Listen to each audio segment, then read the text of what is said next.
आखिर मुख्य द्वार पर जल छिड़कने का समय क्या होता है और सही विधि क्या होती है? किस समय हमें जल छिड़कना चाहिए मुख्य द्वार पर? क्या मुख्य द्वार पर जल छिड़कने के लिए स्नान करना जरूरी है या बिना स्नान किए भी मुख्य द्वार पर जल का छिड़काव किया जा सकता है? झाड़ू लगाने से पहले या फिर झाड़ू लगाने के पश्चात जल छिड़कना चाहिए? और एक और प्रश्न आया है कि क्या पीरियड्स में हम अपने घर के मुख्य द्वार पर जल का छिड़काव कर सकते हैं या मुख्य द्वार पर दीपदान कर सकते हैं? और जल से ही जुड़ा हुआ एक और प्रश्न है आपका कि मंदिर में जो प्रतिदिन हम एक जल रखते हैं उस जल का हमें क्या करना चाहिए, किस प्रकार प्रयोग करना चाहिए? क्या हम उसे खाने में प्रयोग कर सकते हैं या फिर हम किसी पौधे में डाल सकते हैं? उस जल का उपयोग किस प्रकार से होना चाहिए? और मुख्य द्वार पर जल छिड़कने से संबंधित आपका अगला प्रश्न है कि कई ऐसे लोग हैं जो कि फ्लैट में रहते हैं, कुछ ऐसे लोग हैं जो कि किराए के मकान में रहते हैं, एक ही कमरे में रहते हैं, तो उन्हें अपने घर पर मुख्य द्वार पर दीपदान किस प्रकार से करना चाहिए, जल किस प्रकार छिड़कना चाहिए, मतलब वो किस जगह को मुख्य द्वार मानकर वहां पर मुख्य द्वार से जुड़े हुए उपाय करें। तो आज की वीडियो पूरी तरह से आपके प्रश्नों पर ही आधारित है, इसलिए बहुत महत्वपूर्ण है, पूरा जरूर देखिए। तो अब जानते हैं कि मुख्य द्वार पर जल छिड़कने का सही समय क्या होता है और सही विधि क्या होती है। तो देखिए, यदि आप मुख्य द्वार पर जल छिड़कते हैं तो आपको ध्यान रखना है कि जल आप एक दिन पहले ही, मतलब रात को सोने से पहले, एक पात्र में कोई भी आप पात्र सकते हैं। जैसे कि आप एक तांबे का भी पात्र ले सकते हैं, तांबे का ना हो तो आप पीतल का ले सकते हैं, स्टील का ले सकते हैं, चांदी का ले सकते हैं। जो भी पात्र आपके पास उपलब्ध हो, एक लोटे में थोड़ा सा गंगा जल डाल दीजिए और उसके ऊपर शुद्ध जल भर दीजिए। और हाँ, गंगा जल ना हो तो भी परेशान होने की आवश्यकता नहीं है, सिर्फ शुद्ध जल से भी आप पत्र को भर सकते हैं। जल से भरे पात्र को अपने घर की रसोई में रख दीजिए। अब जैसे कि आप अगले दिन सुबह उठकर इस जल का छिड़काव अपने घर के मुख्य द्वार पर करेंगे। अब बहुत से भक्तों के प्रश्न आए हैं कि क्या हम स्नान से पहले ये जल छिड़क सकते हैं या फिर स्नान करना जरूरी है।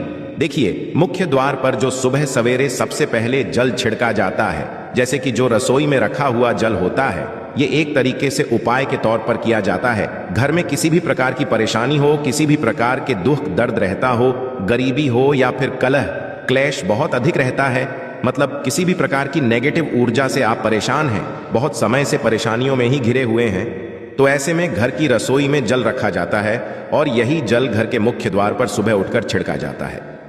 इस जल के छिड़काव से आपके घर की कोई भी परेशानी हो बहुत शीघ्र समाप्त हो जाती है। उपाय को करने से आपके घर में सुख समृद्धि भी आती है, कलर क्लेश से भी मुक्ति मिलती है, बीमारियों से भी मुक्ति मिलती है। मतलब देखिए, किसी भी प्रकार की मानसिक परेशानी हो, शारीरिक परेशानी हो, आर्थिक तंगी हो या आपके घर में कोई वास्तु दोष हो, किसी भी प्रकार का ग्रह दोष हो, जैसे कि कई बार ऐसा होता है कि कई लोगों के ऊपर कई प्रकार के बुरे ग्रह दोषों का प्रभाव होता है, जिसकी वजह से घर में परेशानियां सदैव बनी रहती है। तो ग्रह दोषों के प्रभाव से भी आपको मुक्ति मिलती है, दोष और पितृदोष भी समाप्त होता है।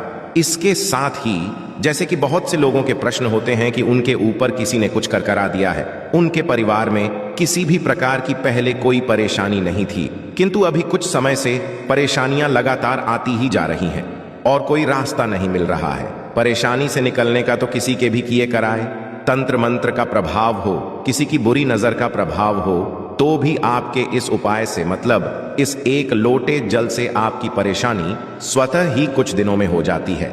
तो यह घर की सभी परेशानियों से मुक्ति पाने का रामबाण और सबसे सरल, सबसे आसान उपाय होता है जो हमारे शास्त्रों में वर्णित है। तो आप अपने घर की रसोई में एक लोटा जल रखें, रात में भरकर और प्रातःकाल जल्दी उठकर उसी जल से अपने घर के मुख्य द्वार पर छिड़काव कीजिए। अब जैसे कि बहुत से लोगों के प्रश्न आते हैं कि यह जल हमें किस समय अपने घर के मुख्य द्वार पर छिड़कना चाहिए, तो देखिए, सुबह सूर्योदय होने से पहले इस जल का छिड़काव आपके घर के मुख्य द्वार पर हो जाना चाहिए।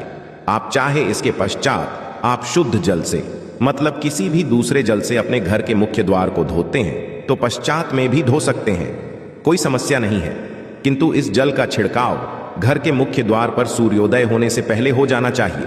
और अब जैसे आपका अगला प्रश्न है कि क्या हमें स्नान करके इस जल का छिड़काव अपने घर के मुख्य द्वार पर करना चाहिए या फिर बिना स्नान किए भी कर सकते हैं। ये जो हम जल छिड़कते हैं, मतलब ये एक उपाय होता है, तो इसे हम स्नान करने के पश्चात नहीं करते हैं। सुबह जल्दी उठते हैं और उठकर सबसे पहले घर की रसोई में जाएंगे। उसके पश्चात उस जल को लेकर आप घर के मुख्य द्वार पर जाएंगे। मुख्य द्वार खोलकर मतलब मेन गेट खोल दीजिए और उसके पश्चात मुख्य द्वार पर इसी जल का छिंटा दीजिए, छिड़काव कर दीजिए। और जल का छिड़काव करते समय अपने पितरों का ध्यान कीजिए, माँ का ध्यान कीजिए, क्योंकि कहा जाता है कि सुबह सुबह माँ लक्ष्मी प्रत्येक द्वार पर आती है, सबके द्वार पर आती है। जिनके भी द्वार खुले होते हैं, जिनके घर में जल का छिड़काव मुख्य द्वार पर हुआ रहता है, उसके घर में वह प्रवेश कर जाती है। तो माँ लक्ष्मी का अपने मन में ध्यान कीजिए और एक तरह से प्रार्थना कीजिए कि हे माँ लक्ष्मी, आप मेरे घर में प्रवेश करें, मैं आपका स्वागत करने के लिए तैयार हूं। और इसके पश्चात अपने पितरों का ध्यान कीजिए, क्योंकि हमारे घर की जो दहलीज होती है वहीं पर पितरों का वास माना जाता। तो जब आप दहलीज पर जल के छींटे देते हैं तो आपके पितृ बहुत हो जाते हैं, प्रसन्न हो जाते हैं और उनका आशीर्वाद भी आपको प्राप्त होता है।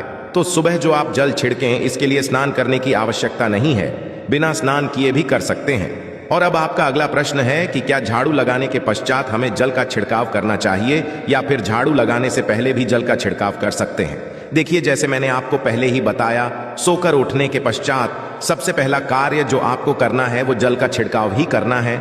उसके पश्चात आप झाड़ू लगा सकते हैं, किंतु एक चीज का ध्यान रखिए, जब हम सोकर उठते हैं तो सबसे पहले बिस्तर पर बैठे हुए ही अपने दोनों हथेलियों को जोड़कर और दोनों हथेलियों को सामने से जोड़कर पूरी हथेली को देखा जाता है। उसमें माँ लक्ष्मी का ध्यान किया जाता है। उसके साथ ही पंच देवताओं का ध्यान किया जाता है। देवता कौन कौन से होते हैं? माँ दुर्गा, भगवान शिव, भगवान श्री हरि विष्णु, गणपति गजानन और भगवान सूर्य देवता। पंच देवताओं का ध्यान हम अपने हाथों में ही करते हैं, हथेलियों में ही करते हैं। करा करें। वास्ते लक्ष्मी कर्मदेह, सरस्वती कर्मूले, तू गोविंदा प्रभाते प्रदर्शन। हम इस मंत्र का उच्चारण आप चाहें तो कर सकते हैं, नहीं करते हैं तो भी कोई बात नहीं। अपने इष्ट देवता का और पंच देवताओं का ध्यान अपनी हथेलियों में कर लीजिए। उसके पश्चात दोनों हाथ जोड़कर सभी देवी देवताओं को प्रणाम किया जाता है और उसके पश्चात अपने हाथ से पृथ्वी का स्पर्श करते हैं। धरती को छूकर प्रणाम करते हैं 2 बार या 3 बार और उसके पश्चात अपना दाहिना पांव पृथ्वी पर रखते हैं, धरती पर रखते हैं। उसके पश्चात ही बाकी के जो सभी कार्य होंगे वो उसके पश्चात ही किए जाएंगे। जल का छिड़काव आप उसके पश्चात ही करेंगे। सुबह उठने के पश्चात सबसे पहले हथेलियों के दर्शन, फिर धरती को प्रणाम कीजिए, फिर धरती पर पैर रखिए और उसके पश्चात रसोई में जाकर आपको जल लेना है और घर का मुख्य द्वार खोलकर मुख्य द्वार पर जल का छिड़काव करना है, माँ लक्ष्मी का और अपने पितरों का ध्यान करना है। उसके पश्चात आप अपने घर में आ जाएंगे और उसके पश्चात जो भी आपके रूटीन वर्क होते हैं, मतलब झाड़ू लगाएंगे या फिर आप स्नान करेंगे, ये सभी उसके पश्चात किए जाएंगे। और अब जैसे कि कई लोगों के प्रश्न आते हैं कि जब हम जल का छिड़काव करते हैं, क्या उसी समय हम घर के मुख्य द्वार पर झाड़ू लगाकर और पानी डालकर क्या हम मुख्य द्वार की अच्छे से सफाई कर सकते हैं? जी हाँ, बिल्कुल कर सकते हैं। पहले आप जो रसोई में रखा हुआ जल है उस जल का छिड़काव कर दीजिए। उसके पश्चात और भी पानी डालकर, मतलब यदि आपके पास जल और उपलब्ध है तो और जल, और घर के मुख्य द्वार की अच्छी तरह से झाड़ू से या कैसे भी सफाई कर सकते हैं।